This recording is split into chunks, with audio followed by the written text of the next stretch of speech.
Tabe selamat linguna latai, salam sujud kerendang melempang, adil katalinu bacoramin kasaruga basengat kajubata, arus arus arus. Perkenalkan kami dari kelompok 2 Ekonomi Mikro yang beranggotakan 10 orang dengan saya sendiri, Rizka Windy Natalia dengan NIM 2330 20 30 30 099 dan rekan-rekan saya yang lainnya. Langsung saja kita masuk ke dalam pembahasan materi dengan judul Rentang Pengaruh Permintaan Terhadap Harga. Sebelum kita memasuki pembahasan yang lebih dalam, perlu kita ketahui apa sih teori permintaan atau apa definisi teori permintaan. Baik, permintaan adalah keinginan konsumen untuk membeli suatu barang pada berbagai tingkat harga selama periode waktu tertentu. Permintaan konsumen diimbangi oleh penawaran penjualan pada suatu pasar.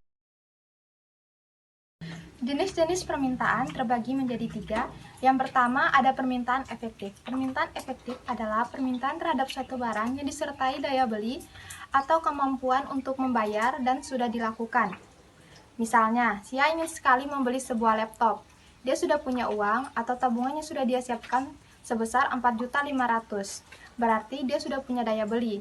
Maka bisa dikatakan dia sudah memiliki kemampuan untuk membeli laptop tersebut.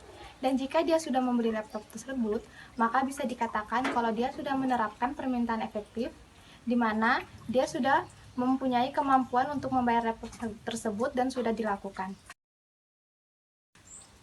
Permintaan potensial adalah jumlah produk atau jasa yang dapat dibeli oleh konsumen pada suatu tingkat harga tertentu dengan asumsi bahwa faktor-faktor seperti pendapatan, selera, dan preferensi konsumen telah dimasukkan. Faktor ekonomi makro seperti tingkat pengangguran, tingkat inflasi, suku bunga, dan pertumbuhan ekonomi juga dapat mempengaruhi permintaan potensial. Dalam kondisi ekonomi yang lemah atau tidak stabil, konsumen cenderung memiliki permintaan potensial yang lebih rendah karena khawatir tentang masa depan dan keterbatasan keuangan. Yang ketiga yaitu permintaan absolut. Jadi permintaan absolut adalah permintaan terhadap suatu barang yang tidak disertai dengan daya beli atau kemampuan membayar. Sebagai contoh permintaan absolut yaitu seorang mahasiswa yang ingin membeli laptop namun tidak didukung oleh kondisi keuangan, sehingga keinginan tersebut harus ditunda.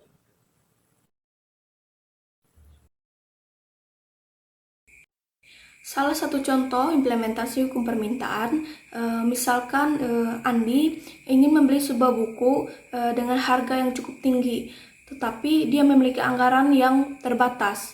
Apa yang mungkin dia akan lakukan?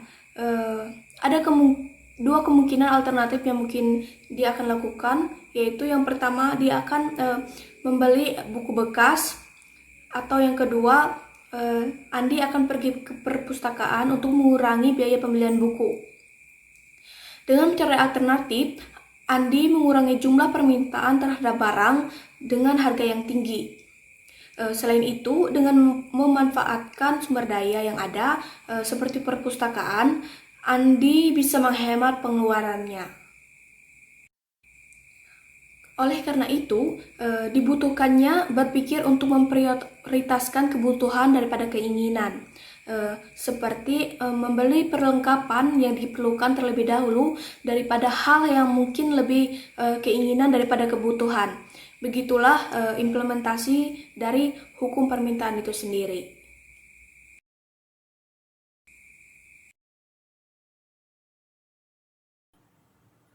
Sebagai contoh dari pengaruh permintaan terhadap barang, misalkan ketersediaan barang yang terbatas, yaitu jika permintaan barang meningkat dan ketersediaan barang tersebut terbatas, maka bisa terjadi peningkatan harga untuk membatasi pembeli.